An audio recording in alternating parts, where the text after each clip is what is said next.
Hello friends, good morning, good evening और good afternoon जब भी आप ये वीडियो खोलें। तो welcome to our channel Edu Boosters. तो आज के इस लेक्चर में हम क्लास 9th का केमिस्ट्री का first chapter matter in our surrounding start करने वाले हैं।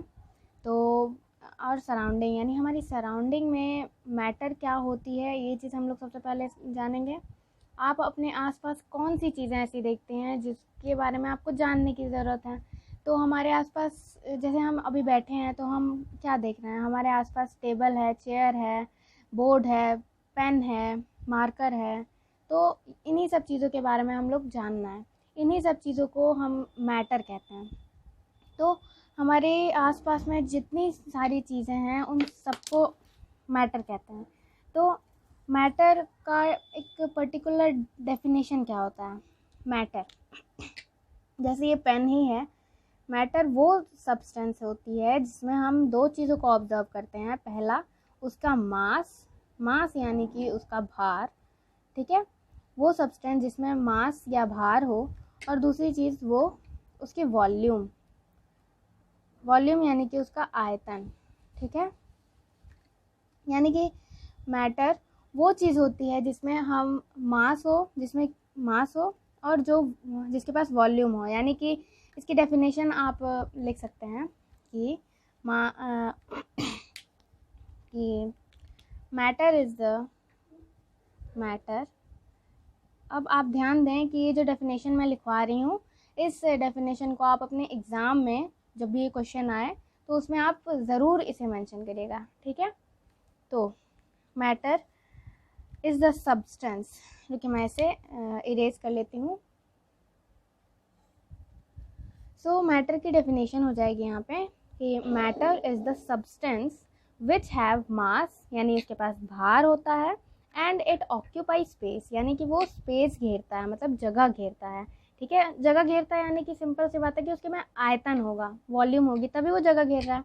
इसका एग्जाम्पल आप कुछ भी दे सकते हैं अपने आसपास की कोई भी चीज़, जैसे टेबल, पेन, बुक, कुछ भी चीज़, ठीक है। तो ये सारे हो गए मैटर के एग्जाम्पल। आप और भी एग्जाम्पल ले सकते हैं, जैसे गैस, वाटर, ठीक है। ये सब भी हमारा मैटर ही होता है, क्योंकि वाटर भी आप जब कहीं देखें तो वो भी ऑक्यूपाई करता है स्पेस, ठीक है। गैसेस भी स्पेस ऑक्यूपाई करती हैं, ठीक है। तो ये हो गए मैटर के बारे में, ठीक है। मैटर के अब हम फिज़िकल नेचर पढ़ेंगे। मैटर के फिज़िकल नेचर क्या क्या होती हैं, ठीक है। तो फिज़िकल नेचर हम लोग पहले देखते हैं, ठीक है। मैटर की फ़िज़िकल नेचर के बारे में आप क्या जानते हैं। फ़िज़िकल नेचर, किसी भी चीज़ की फ़िज़िकल नेचर के बारे में हम अगर बात कर रहे हैं तो हम उसकी बॉडी लैंग्वेज या उसे देखकर हमें क्या पता चलता है, ये हम लोग सोचते हैं, ठीक है। तो मैटर जैसे टेबल है, तो टेबल को देख के हमें क्या पता चल रहा है कि टेबल, मतलब सिंपल सी वे कि टेबल के पास टेबल लकड़ी का बना हुआ है, ठीक है।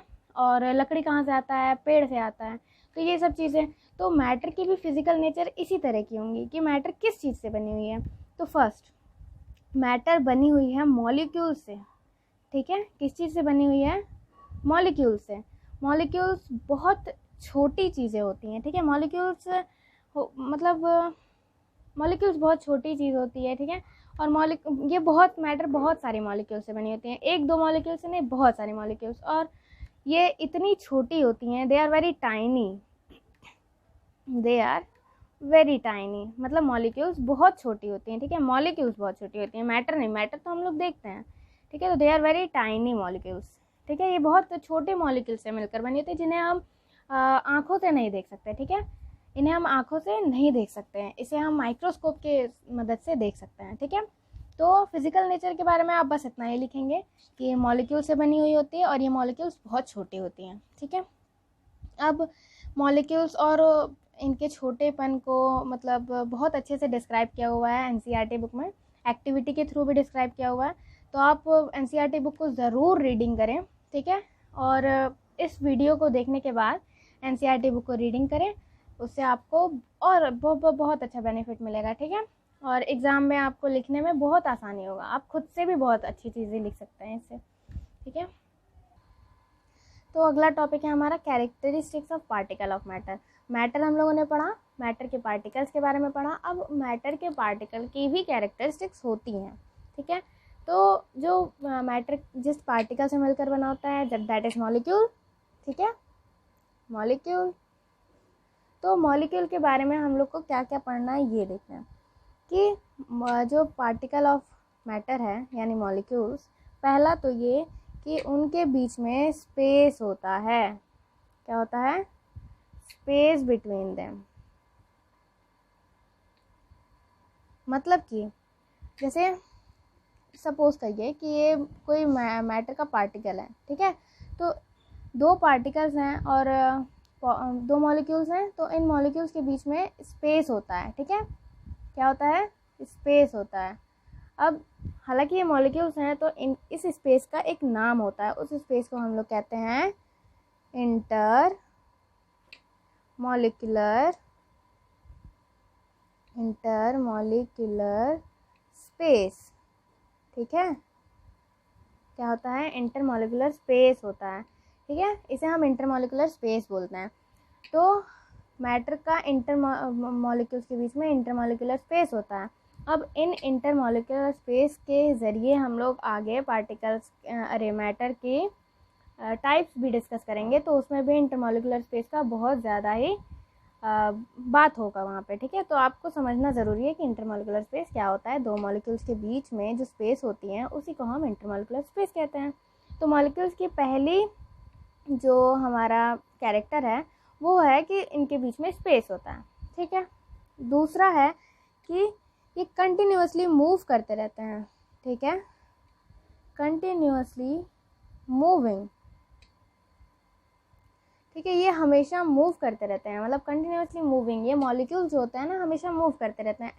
सबसे सिंपल एग्जांपल हो गया गैस का।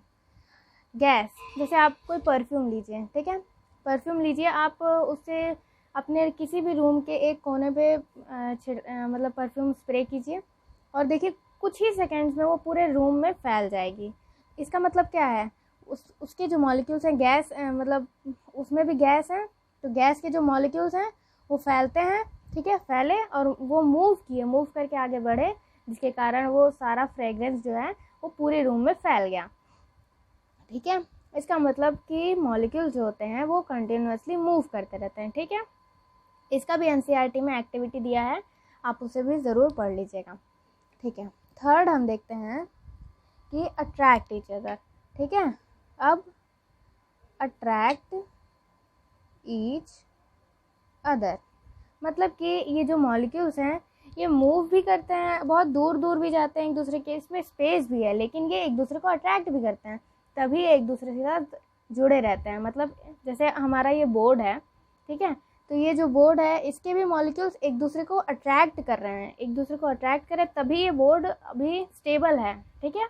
तो ये एक दूसरे को अट्रैक्ट करते हैं, जैसे कि आप पढ़े होंगे पॉजिटिव और नेगेटिव एक दूसरे को अट्रैक्ट करते हैं क्योंकि उनके बीच में फोर्स लगता है।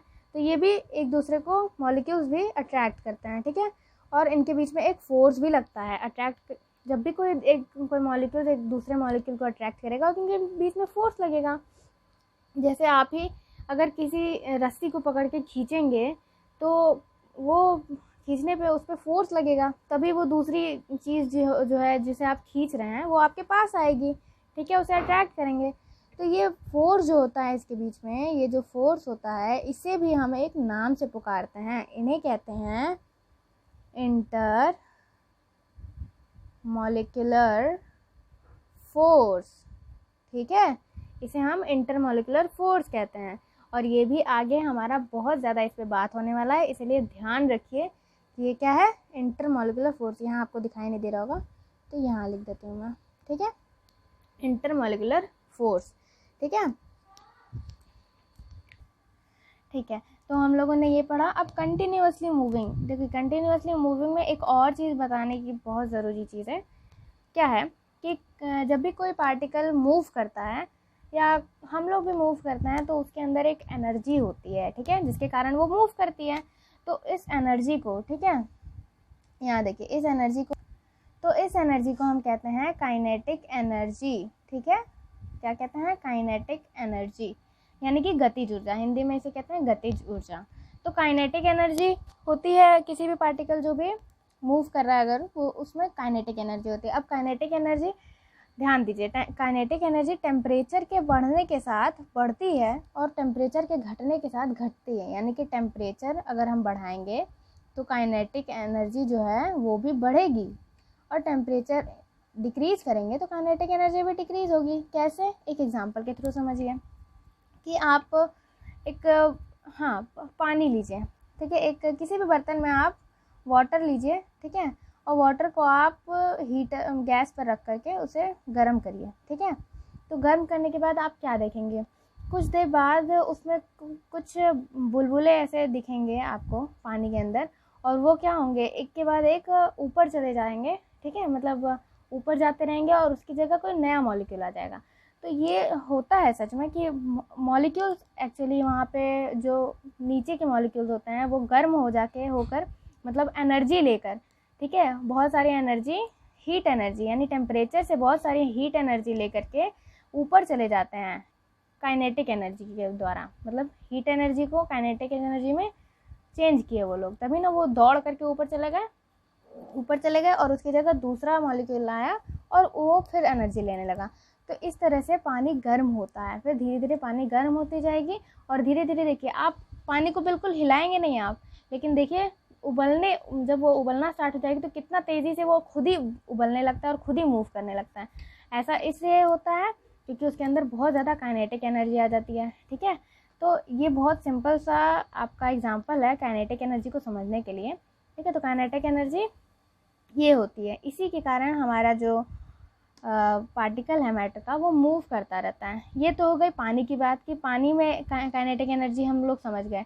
लेकिन अगर किसी लोहे की रॉड की बात करें, ठीक है, अगर लोहे की रॉड की बात करें, अगर किसी लोहे की रॉड की बात करें, उससे अगर हम टेम्परेचर दें तो उसमें कैसे हम लोग को पता चलेगा कि वो गर्म हो रहा है या उसमें काइनेटिक एनर्जी उसके मॉलिक्यूल्स को मिल रही है कि नहीं मिल रही है, कैसे पता चलेगा?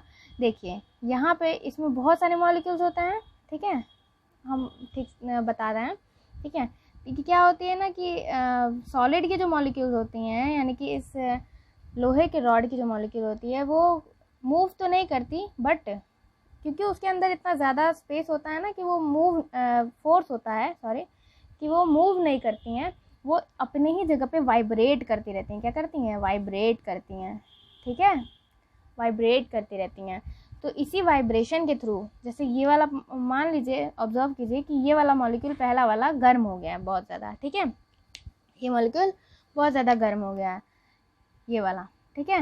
अब ये मॉलिक्यूल क्या हुआ, वाइब्रेट कर रहा है और ये अपने सेकंड वाले मॉलिक्यूल्स को वाइब्रेशन के थ्रू टेम्परेचर दे दिया, ठीक है, वाइब्रेशन के थ्रू टेम्परेचर दे दिया, फिर वो वाला मॉलिक्यूल्स और तेज़ी से वाइब्रेट करने लगा, तो थर्ड मॉलिक्यूल को वाइब्रेशन के थ्रू टेम्परेचर दे दिया।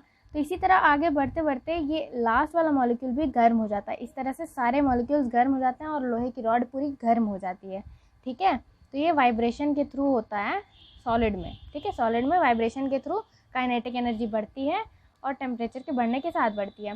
तो ये चीज़ आप लोग ध्यान दीजिएगा, एग्ज़ाम में पूछ सकता है कि टेम्परेचर के साथ बढ़ने के साथ काइनेटिक एनर्जी या मैटर के मतलब मैटर मूव करना बढ़ता है या घटता है। तो काइनेटिक एनर्जी बढ़ेगी तो मैटर का मूविंग भी बढ़ेगा, मूविंग रेट भी बढ़ेगा, ठीक है, और तेज़ी से मूव करेगा, ठीक है। तो आज की वीडियो में बस इतना ही, ठीक है। आज के वीडियो में हमने मैटर के बारे में पढ़ा, मैटर की फिज़िकल कैरेक्टर के बारे में पढ़ा, मैटर के पार्टिकल के बारे में पढ़ा और पार्टिकल की कैरेक्टर्स के बारे में पढ़ा, ठीक है। आगे की वीडियो में मैं और आगे प्रोसीड करूँगी और स्टेट ऑफ मैटर पढ़ाऊँगी और आगे के और भी जो टॉपिक हैं अपने NCERT बुक में उसके हिसाब से मैं पढ़ाऊँगी। आप ध्यान रखिए कि NCERT बुक ज़रूर रीडिंग कीजिए, आपको बहुत बेनिफिट मिलेगा और आपको अच्छे से समझ में आएगा। और अगर आपको इसमें कोई भी डाउट हो तो आप कमेंट के थ्रू पूछ सकते हैं या वीडियो को फिर से आप देख करके समझ सकते हैं, ठीक है। कमेंट में आप पूछ सकते हैं, मैं ज़रूर उसका आंसर दूंगी, ठीक है। तो thank you, all the best and please like share subscribe to our channel. और आगे की वीडियो को जल्द से जल्द पाने के लिए बेल आइकन को ज़रूर दबाइए, सब्सक्राइब कर दीजिए। Thank you so much.